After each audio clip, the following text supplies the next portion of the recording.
Hi everybody, it's Jeff. I wanted to show everyone today how we can use these iPads for instructional use to show detailed projects to instruct kids. So here we have our iPad. Always make sure it is charged in at our station.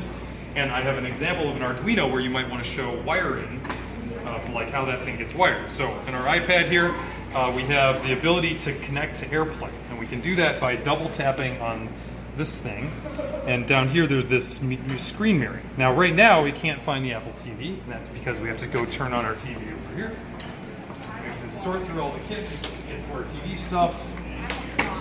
We hit our on button there. Oh, I have my keys in the TV. If the TV turns on, let's say that with an if. There it is.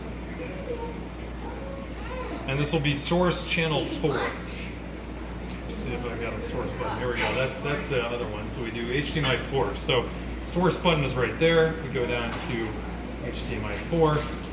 And now we should see this crazy looking connection thing. So I'm going to go back here for screen mirroring. Come on. It's supposed to show up there. This might be a useless video. It should take some time. We'll double check. One thing that is important is you do have to make sure you're on the FabLab East or any of the other FabLab networks, not Illinois Net. That does look right. There it is. Okay, there's the TV. We tap on that and it should start mirroring the iPad. So that's kind of nice because you can show iPad apps if you want to, but the more important thing is I can go to the camera down here and I can be like, hey kids, here's how I have wired the Arduino. You can zoom in really close on this and they can see things up on that TV, which is really helpful, and it's pretty lagless. And that's also then helpful if you're doing things like, here's how to unjam your sewing machine.